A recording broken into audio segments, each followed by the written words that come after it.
तो आप देखें कि उनका जो यूज हो, मतलब हम यानी ट्रांसलेट करके फिर इस्तेमाल करते हैं या फिर उसको चूज करते हैं, तो इसीलिए प्रॉब्लम करता है। तो मैं अपने मुख्तलिफ लेक्चर्स के अंदर ये बात करता आया हूँ आपको, यानी प्रीपोजिशन के हवाले से कि बेटा आप देखें प्रीपोजिशंस में वेरिएशन इसीलिए होती है कि कुछ सिचुएशंस और प्लेसेस या पोजीशंस ऐसी भी होती हैं जिस जगह हम देखें प्रीपोजिशंस हमें इस्तेमाल नहीं करना है, जिस जगह प्रीपोजिशन जो है वो हमें इस्तेमाल भी मतलब नहीं करना है, तो उस जगह भी हम जब ट्रांसलेट करते हैं तो उस ट्रांसलेशन की वजह से हमें ऐसा लगता है कि प्रीपोजिशन यहाँ इस्तेमाल होगा, तो हम वहाँ प्रीपोजिशन इस्तेमाल कर लेते हैं, तो भी एरर हो जाती है। देखो ठीक है, तो भी बेटा एरर हो जाती है। लेकिन कुछ ऐसी प्लेसेस होती हैं जिस जगह हम ट्रांसलेट करते हैं कि प्रीपोजिशन की जरूरत नहीं होती, लेकिन वहां प्रीपोजिशन नेसेसरी होता है, हमें लगाना पड़ता है। क्योंकि अब ऐसी सिचुएशंस को हम तब समझ सकते हैं, एक तो हमें सेंटेंस का कॉन्टेक्स्ट और ग्रामर जो है वो जरूरी है, क्योंकि जब तक ये चीजें हमें समझ में नहीं आएंगी तब तक राइट ऑप्शन या राइट चॉइस जो है वो बहुत मुश्किल हो जाती है। यानी प्रीपोजिशंस के हवाले से वहाँ ऑप्शंस को सही नमूने से चूज करना बहुत मुश्किल हो जाता है, तो ये हमें बात समझनी पड़ती है।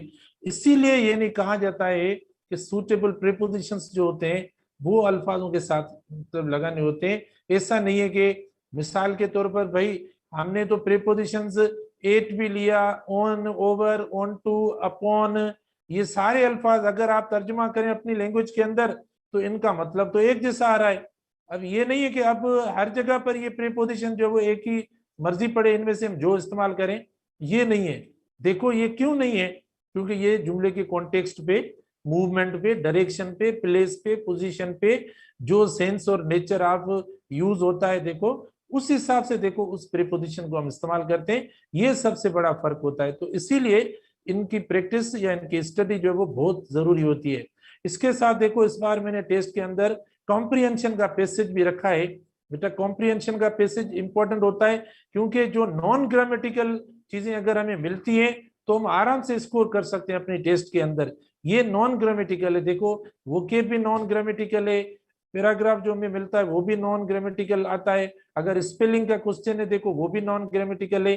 तो उसके अंदर हमारा मतलब थोड़ा सा भी, थोड़ी सी भी हमारी प्रैक्टिस होगी तो हम आराम से उनको चूज कर सकते हैं। तो रीडिंग कॉम्प्रिहेंशन भी इसी तरीके से आसान है, अगर हमारी रीडिंग की प्रैक्टिस पहले से अच्छी होती है तो कोई मसला नहीं होता। इस बार देखो मैंने मेडिकल के अंदर एक क्वेश्चन रखा है और इंजीनियरिंग वाले स्टूडेंट्स के लिए दो क्वेश्चन रखे। तो हम स्टार्ट करते हैं रीडिंग कॉम्प्रिहेंशन वाले पैसेज से, जो आप देखें मैंने पहले, और आपको ये पीडीएफ भी हमने भेज दिया है और आपने ये टेस्ट भी किए बेटा। देखो तो बहुत आसान है, और मैंने आपको पहले टिप्स बता दिए कि अगर रीडिंग कॉम्प्रिहेंशन का कोई पैसेज आता है तो हम उसको किस तरीके से सॉल्व करें। तो मैंने कहा भाई पैराग्राफ पढ़ने की कोई जरूरत नहीं है, क्योंकि इतना टाइम नहीं होता कि हम पूरा पैराग्राफ पढ़ें फिर क्वेश्चन पढ़ें उसके बाद ऑप्शंस पढ़ें, तो हमारे 20 मिनट तो जो उस पैराग्राफ पढ़ने पे चले जाएंगे। अच्छा सोल्यूशन ये, यानी इस चॉइस को समझने का, कि हम क्वेश्चन पढ़ें, क्वेश्चन पढ़ के और फौरन आकर उसका जवाब देखें, और यहाँ इसी तरीके से हम जल्दी, अगर अब हम पढ़ के आएंगे क्वेश्चन को पढ़ेंगे तो फिर दोबारा हम भूल जाएंगे, क्योंकि टेस्ट का भी प्रेशर होता है, हमारी रीडिंग प्रैक्टिस भी इतनी ज्यादा नहीं होती, और फिर जो वो जवाब देखेंगे ऑप्शंस पढ़ेंगे तो हमें पता नहीं पड़ेगा कि क्या राइट होगा। तो हम सवाल पढ़ के और फौरन जो है वो उसका जवाब जो है वो देख लेंगे। तो ये जो पहला क्वेश्चन मिला हुआ है हमें, देखो the scientist considers a book unscientific because, देखो इसको मतलब डिस्कवर करने का, फाइंड करने का आप आराम से, क्योंकि पूरे ऊपर वाले जो सेंटेंस दिए हुए हैं, यानी फर्स्ट सेंटेंस लेकर यानी लास्ट सेंटेंस तक, देखो यहाँ तक यानी रिपोर्ट तक, यहाँ तक ये पूरा जो है इसके अंदर ऑप्शन दिया हुआ है। यहाँ तक देखो मतलब ये इस लाइन, ये जो लाइन दी हुई है बेटा, इस लाइन तक देखो आपको यानी मतलब इस सवाल का ऑप्शन जो वो मिला हुआ है, इस सवाल का ऑप्शन मिला हुआ है। आप जहां से भी पढ़ेंगे, फर्स्ट लाइन से पढ़े, लास्ट से पढ़े, मतलब इसके अंदर जो भी लाइंस, वर्ड्स या ऑप्शन दिए हुए हैं वो आपके ऑप्शन को सपोर्ट कर रहे हैं। तो आप जैसे scientist considers a book unscientific because, तो क्यों करता है, क्योंकि बुक इज अनसाइंटिफिक होता है, usually means by the phrase that it is inexact. तो आप देखें ये आकर थोड़ा मतलब पढ़ना शुरू करेंगे तो आपको जवाब आराम से मिल जाएगा। अदरवाइज आप अगर सवाल पढ़ेंगे तो आपको पूरा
लिखा हुआ है थ्रू, बेटा थ्रू जो है यानी कोई नेरो मतलब नेस होती है या डिफिकल्टी होती है, अगर वहां से पास होना हो तो देखो ये मुश्किल हो जाता है। तो इसीलिए इधर यानी सॉरी इधर जो आपका राइट ऑप्शन होगा वो अक्रॉस राइट ऑप्शन होगा, ये आपका इनकरेक्ट ऑप्शन हो जाएगा। ठीक है ना। अच्छा, उसके बाद देखें मतलब नेक्स्ट जो है, नेक्स्ट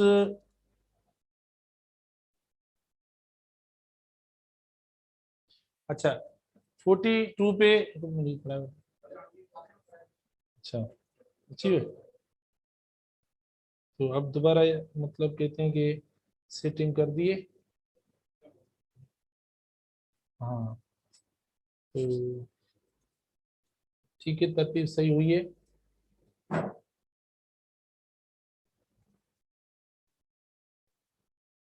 अच्छा, अब देखो मतलब 8 नंबर है बेटा, चूज द करेक्ट सेंटेंस है। अब क्योंकि एरर के बाद नंबर 8 सेंटेंस जो था वो choose the correct sentence. The alien spaceships are travelling toward the अर्थ।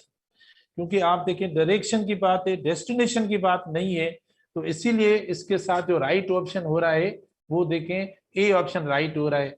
अच्छा, बी में आप देखें हम तब इस्तेमाल करेंगे जब डेस्टिनेशन की बात हो, तो डेस्टिनेशन तो है नहीं। ठीक है, तो वो उसका डायरेक्शन है, जाहिर है फिर वो मतलब जिस तरफ भी वो जाके यानी मूव करके जमीन की तरफ आए।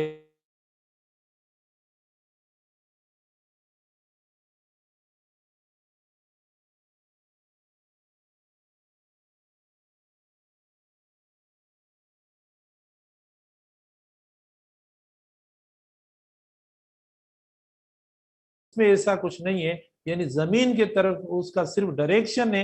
अब फिर पता नहीं कहाँ जाकर वो उसका हो, तो इसीलिए देखो हमने यानी जो प्रीफर किया है प्रीपोजिशन वो यानी टू वर्ड किया है ए ऑप्शन के अंदर। फिर 9 के अंदर देखें, क्वेश्चन नंबर 9 में भी हमें करेक्ट सेंटेंस को करना है। अब देखो कितना इजी है और मतलब आसान है। यानी Pakistan came into okay Pakistan came into being on 14 अगस्त 1947।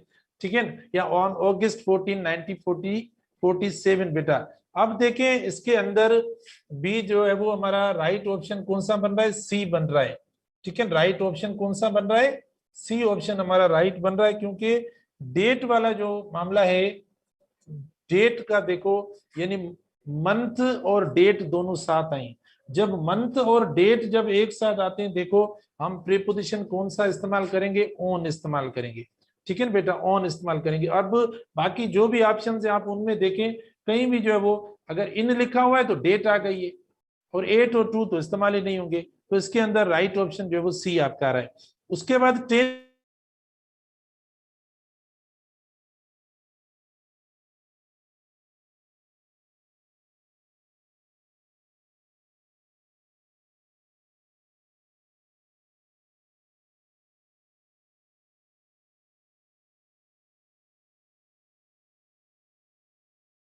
और विनिंग दोनों नाउन्स हैं, और दोनों को हम कनेक्ट करते हैं किससे, पोजीशन से, लेकिन नहीं है इधर। सी में आप देखें हमने वो सिंपल या साइन दिए अपोस्ट्रोफी की, लेकिन देखो ये करेक्ट नहीं है, और इधर इसको हमने प्लूरल कर लिया है, तो ये हमारा इनकरेक्ट ऑप्शन हो जाएगा। अच्छा, उसके बाद देखें 11 नंबर पे।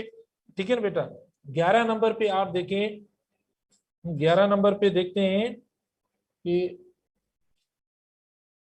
अच्छा 11 नंबर पे तो हमने कर लिया। नंबर 12 पे हम आते हैं, चूज द करेक्ट सेंटेंस में सेम है। अब देखो, I borrowed 3 books of the library. मैंने आपको बताया ना कि जिस जगह से अगर कोई मतलब चीज ओरिजिनेट होती है या उससे मतलब वो चीज मतलब ओपन करते हैं, हम लेते हैं, रिसीव करते हैं, तो देखो हम प्रीपोजिशन फ्रॉम इस्तेमाल करते हैं।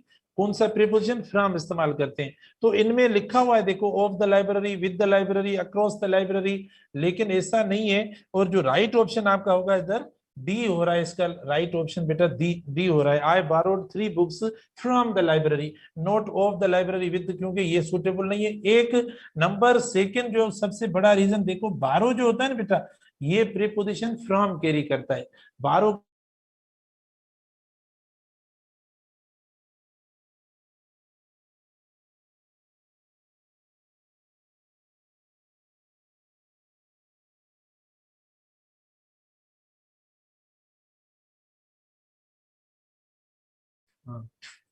नेक्स्ट जो हमारा 13 नंबर सेंटेंस है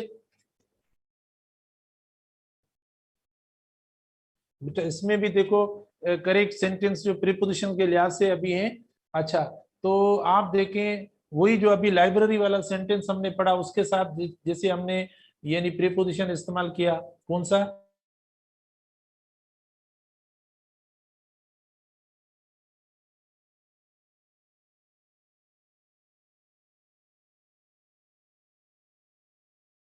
बेटा दूसरा जो यूज है इसका देखो सिंस का और फार का है, ये भी बहुत इंपॉर्टेंट है। आप देख रहे हैं जैसे आप देखो अगर ड्यूरेशन की बात होती है, मुद्दत की बात होती है, तब हम इस्तेमाल करते हैं फॉर। अगर कोई specifically starting movement of the time clear होती है, अगर स्पेसिफिकली टाइम लिखा होता है, नाम होता है टाइम का, तो देखो हम सिंस इस्तेमाल करते हैं। Since April, since Friday, since देखो मंडे हम इस्तेमाल करते हैं। मुख्तलिफ जो है वो डेज के नाम, एज के, बेटा अगर कोई नाम एज का आता है, डे का नाम आता है, मंथ का नाम अगर कोई इस्तेमाल होता है, तो देखो हम प्रीपोजिशन कौन सा? सिंस इस्तेमाल करते हैं, फॉर। तो ये मुद्दत की ड्यूरेशन की बात है, जैसे मैंने टाइम लाइन निकाल के आपको बताई थी, समझाई थी, तो इसी तरीके से ये आपका राइट ऑप्शन फॉर इधर इसीलिए भी होता है। और ये इनकरेक्ट क्योंकि यहां तक तो पूरा सेंटेंस एक जैसा है। आप देखो की वाला ऑप्शन देखो और ए ऑप्शन देखो, दोनों बिल्कुल एक जैसे, बल्कि सी ऑप्शन भी देखो, ठीक है। मतलब ये सारे ऑप्शन देखो तकरीबन स्कूल तक आप देखें एक जैसे ऑप्शन है, लेकिन कहाँ डिफर हो रहे? ये सिर्फ सिंस, फॉर, फ्रॉम और यानी ऑफ की वजह से डिफर हो रहे, क्योंकि मुद्दत वाली जब बात होती है, ड्यूरेशन वाली होती है, तब हम क्या इस्तेमाल करते हैं बेटा? हम फॉर इस्तेमाल करते हैं। और सिंस आप तब इस्तेमाल करेंगे अगर इधर लिखा होता अप्रैल लिखा होता, अगर मंडे ट्यूसडे लिखा होता, अगर 2005-10 लिखा होता।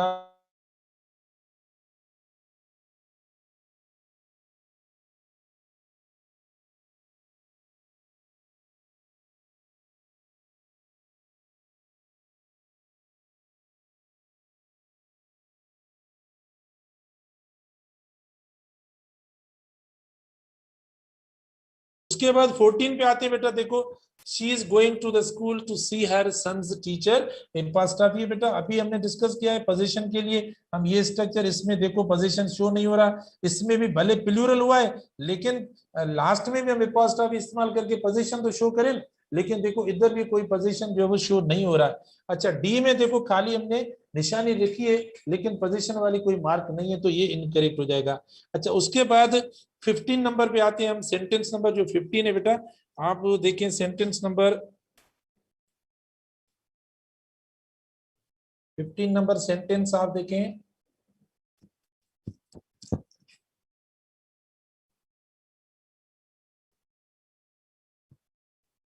अच्छा, 15 नंबर सेंटेंस में मतलब जो स्टेटमेंट है हमारा बेटा, देखो gradually they became cooler until now they have very little heat of their own left, their warmth causing almost entirely dash the radiation with the sun pours down on them।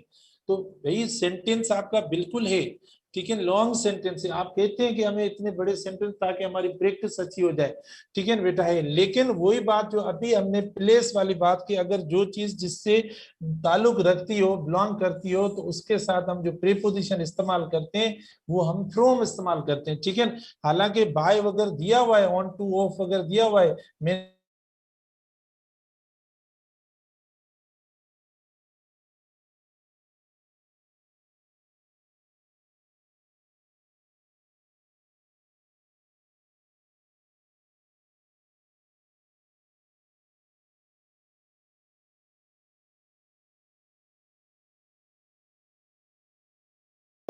अच्छा, तो आप देखें अगर किसी भी सरफेस के ऊपर बेटा, सरफेस के ऊपर अगर मतलब कोई चीज प्लेस होती है, सरफेस के ऊपर अगर हम कोई मतलब हम रहते हैं या कोई ऑब्जेक्ट होता है, तो आप देखें ऑन प्रीपोजिशन हम इस्तेमाल करते हैं। तो ये कहता है स्टैंडिंग, बेटा देखो खुद टेक्स्ट देखो स्टेटमेंट का, सिचुएशन देखो कि स्टैंडिंग डैश। अब मिसाल के तौर पर स्टैंडिंग डैश द अर्थ और ग्राउंड, बताओ कौन सा प्रीपोजिशन होगा, ठीक है। Standing dash, okay, the earth या ग्राउंड, आप कौन सा प्रीपोजिशन, जाहिर है हम ऑन इस्तेमाल करेंगे क्योंकि सरफेस की बात हो रही है। तो इधर भले लिटिल ग्रेन ऑफ सैंड, अब सैंड जाहिर हो रहा है, देखो इन्होंने इस तरीके से सैंड के ऊपर, अब सैंड के ऊपर मतलब वो क्या हुआ, सरफेस है, जमीन की बात कर रहा है, फ्लैट चीज है, ओपन है, देखो उसके ऊपर की बात कर रहा है, तो इसीलिए प्रीपोजिशन कौन सा होगा, डी ऑप्शन राइट हमारा ऑन हो जाएगा। एट और इनटू या ऑन या इन, बिल्कुल इनमें से कोई प्रीपोजिशन जो है वो हम इस्तेमाल नहीं करेंगे, ठीक है। तो ये इस तरीके से इस्तेमाल होगा। उसके बाद हम नेक्स्ट पेज पे चलते हैं। नेक्स्ट पेज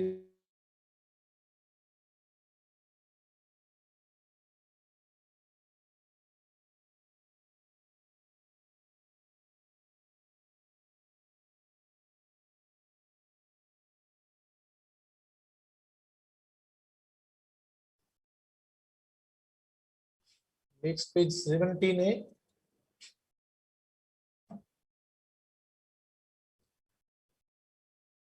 हाँ, 17 number sentence, almost impossible to sit dash a desk and concentrate on the task assigned. बेटा डेस्क के, टेबल नहीं है, डेस्क के, तो आप देखें उसके करीब, या जैसे ये बोर्ड है तो मैं ऑन नहीं इस्तेमाल करूंगा, एट इस्तेमाल करूंगा, क्योंकि डेस्क के सरफेस के ऊपर नहीं बैठा जाता।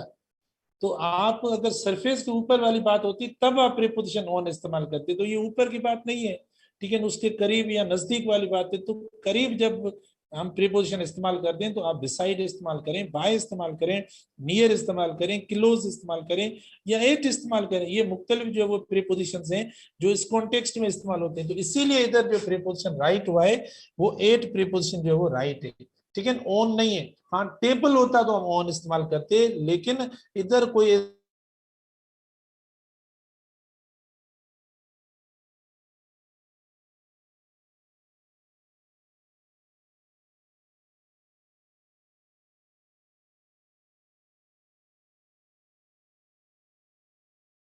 प्रीपोजिशन इस्तेमाल करेंगे वो बेटा एट इस्तेमाल करेंगे, ठीक है ना, एट इस्तेमाल करेंगे मिड नाइट के लिए, ये या मतलब नाइट होती है तो एट और इन प्रीपोजिशन जो है वो हम इस्तेमाल करते हैं, ठीक है। तो इधर जो है वो आपका कौन सा प्रीपोजिशन होगा,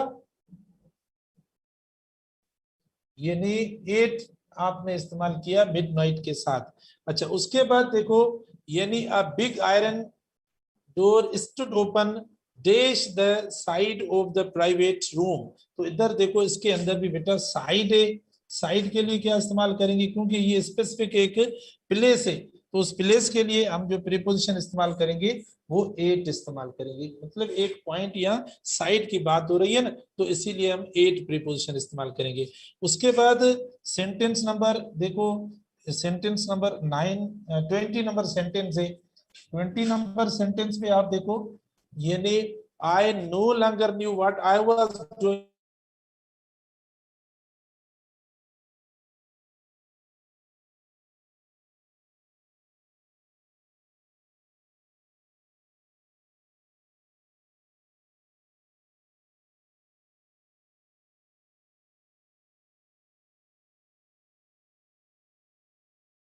यानी कौन सा 20 सेकंड है, क्योंकि ये आपका यानी बिफोर की मीनिंग दे रहा है। I know longer knew what I was doing the big dash my eyes before my eyes, okay. तो 20 सेकंड जो है वो हमारा राइट ऑप्शन होगा, ठीक है। बाकी इंशाल्लाह हम कल एक्सप्लेन करेंगे क्वेश्चंस।